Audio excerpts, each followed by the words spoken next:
Hello friends, ವೀನಾಸ್ ಕಿಚನ್ಗೆ ಸ್ವಾಗತ. ಸಾಧಾರಣವಾಗಿ ಎಲ್ಲರೂ ಗೋಧಿ ಹಿಟ್ಟಿನಿಂದ ಚಪಾತಿನ ಮಾಡ್ತಾರೆ. ನಾನಿವತ್ತು ಸ್ಪೆಷಲ್ ಆಗಿ ರಾಗಿ ಹಿಟ್ಟಿನಿಂದ ಈಸಿಯಾಗಿ ಹೇಗೆ ಚಪಾತಿನ ಮಾಡೋದು ಅಂತ ಹೇಳ್ಕೊಡ್ತೀನಿ. ನೋಡ್ಕೊಂಬರೋಣ ಬನ್ನಿ. ತುಂಬ ಸಿಂಪಲ್ಲಾಗಿ ಮಾಡ್ಕೋಬೋದು. ಇದು ಡಯೆಟ್ಟಿಗೆ ಸಹ ಒಳ್ಳೆಯದು ಮತ್ತು ತುಂಬ ಸ್ಮೂತ್ ಆಗಿರುತ್ತೆ. ತಿನ್ನಲಿಕ್ಕೂ ಸಹ ತುಂಬಾ ಚೆನ್ನಾಗಿರುತ್ತೆ. ಹೇಗೆ ಮಾಡೋದು ಅಂತ ನೋಡ್ಕೊಂಬರೋಣ ಬನ್ನಿ. ರಾಗಿ ಹಿಟ್ಟಿನ ಚಪಾತಿ ಮಾಡಲಿಕ್ಕೆ 1 ಗ್ಲಾಸ್ ಆಗುವಷ್ಟು ರಾಗಿ ಹಿಟ್ಟನ್ನು ತೊಗೊಂಡಿದ್ದೀನಿ.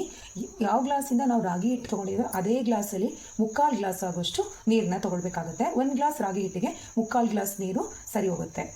ಈಗ ಈ 3/4 ಗ್ಲಾಸ್ ನೀರು ತೊಗೊಂಡಿದ್ದೀವಲ್ವ, ಇದನ್ನು ಬಾಣಲಿನ ಇಟ್ಟು ಒಲೆ ಮೇಲೆ ಇಟ್ಟು ಅದನ್ನು ನೀರನ್ನ ಬಿಸಿ ಮಾಡ್ಕೊಳ್ಳೋಣ. 1 ಗ್ಲಾಸ್ ರಾಗಿ ಹಿಟ್ಟಿಗೆ 3/4 ಗ್ಲಾಸ್ ಆಗುವಷ್ಟು ನೀರನ್ನ ಈ ಬಾಣಲೆಯಲ್ಲಿ ಹಾಕ್ಕೊಂಡು ಇದನ್ನು ಚೆನ್ನಾಗಿ ಕುದಿ ಬರ್ಸ್ಕೊಬೇಕು. ಈ ನೀರು,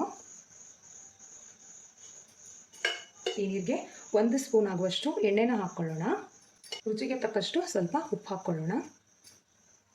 ನೀರು ಚೆನ್ನಾಗಿ ಕುದೀತಾ ಇದೆ. ಇವಾಗ ಈ ರಾಗಿ ಹಿಟ್ಟನ್ನು ನೀರಿಗೆ ಹಾಕ್ಕೊಳ್ಳೋಣ. ಸ್ವಲ್ಪ ಹೀಗೆ ಮಗ್ಚ್ಕೊಂಡ್ರೆ ಆಯಿತು. ಇವಾಗ ನಾವು ಒಲೆನ ಆಫ್ ಮಾಡಿಕೊಂಡು ಒಂದು 10 ನಿಮಿಷ ಇದನ್ನು ಹಾಗೆ ಬಿಟ್ಬಿಡೋಣ. ಸ್ವಲ್ಪ ಹಿಟ್ಟೆಲ್ಲ ನೆಂದ್ಕೊಳ್ಳುತ್ತೆ ಚೆನ್ನಾಗಿ.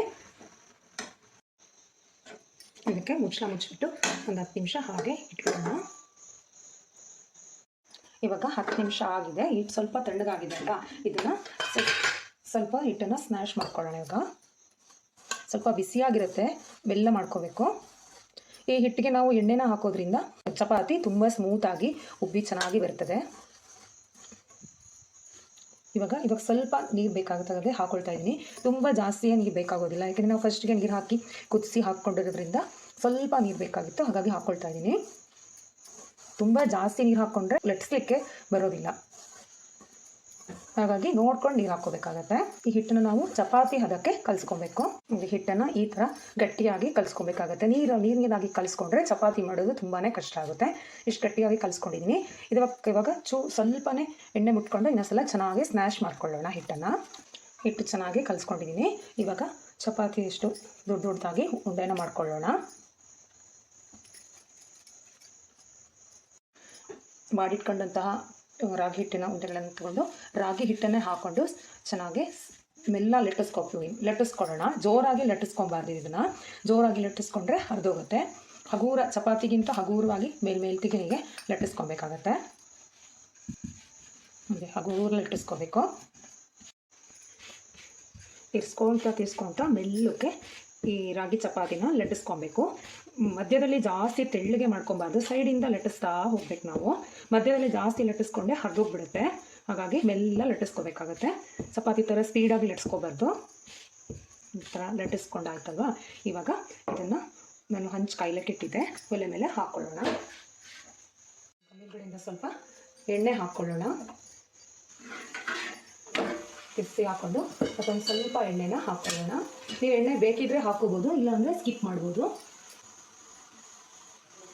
ಎಷ್ಟು ಚೆನ್ನಾಗಿ ಚಪಾತಿ ಉಬ್ಬಿ ಬರುತ್ತೆ ಅಂತ. ತಿನ್ಲಿಕ್ಕಂತೂ ತುಂಬಾ ಟೇಸ್ಟ್ ಆಗಿರುತ್ತೆ, ಹಾಗೂ ಆರೋಗ್ಯಕ್ಕಂತೂ ತುಂಬಾ ಒಳ್ಳೆಯದು. ನಾವು ರಾಗಿಯಿಂದ ಮಾಡಿದ್ವಲ್ಲ, ಹಾಗಾಗಿ ಆರೋಗ್ಯಕ್ಕಂತೂ ತುಂಬಾ ಒಳ್ಳೆಯದು. ಇದನ್ನು ಬೆಳಿಗ್ಗೆ ತಿಂಡಿ ಬೇಕಿದ್ರೆ ಮಾಡ್ಕೋಬೋದು, ಇಲ್ಲ ಸಂಜೆ ಊಟ ಮಾಡಲಿಲ್ಲ ಅಂದ್ರೂ ಈ ರಾಗಿ ಚಪಾತಿನ ಮಾಡ್ಕೋಬೋದು. 2 ಕಡೆ ಬೇಯಿಸಿದ ತಕ್ಷಣ ಇದನ್ನು ತೆಕ್ಕೊಳ್ಳೋಣ. ಹೀಗೆ ಉಳಿದಂಥ ರಾಗಿ ಚಪಾತಿನ ಮಾಡ್ಕೊಳ್ಳೋಣ. 2 ಸೈಡು ರಾಗಿ ಚಪಾತಿ ಎಣ್ಣೆ ಹಾಕ್ಸ್ಕೊಂಡಿದ್ದೀನಿ. ಇದನ್ನ ಇವಾಗ ಒಂದು ತಟ್ಟೆಗೆ ತೆಕ್ಕೊಳ್ಳೋಣ. ಚೆನ್ನಾಗಿ ಉಬ್ಬಿ ಬರ್ತಾ ಇದೆ ಅಂತ ಚಪಾತಿ. ಇದನ್ನ ಇವಾಗ ಒಂದು ಪ್ಲೇಟ್ಗೆ ತೆಕ್ಕೊಳ್ಳೋಣ. ಉಳಿದಂತಹ ರಾಗಿ ಚಪಾತಿನ ಮಾಡ್ಕೊಳ್ಳೋಣ. ನಾನು ಈ ರಾಗಿ ಚಪಾತಿ ಜೊತೆಗೆ ಬದನೆಕಾಯಿ ಸಾಂಬಾರನ್ನ ಹಾಕ್ಕೊಂಡು ಸರ್ವ್ ಮಾಡ್ತಾ ಇದ್ದೀನಿ. ಈ ವಿಡಿಯೋ ನಿಮಗೆ ಇಷ್ಟವಾದಲ್ಲಿ ಲೈಕ್ ಮಾಡಿ, ಶೇರ್ ಮಾಡಿ, ಹಾಗೂ ನನ್ನ ಚಾನಲನ್ನು ಸಬ್ಸ್ಕ್ರೈಬ್ ಆಗಿ. Thank you.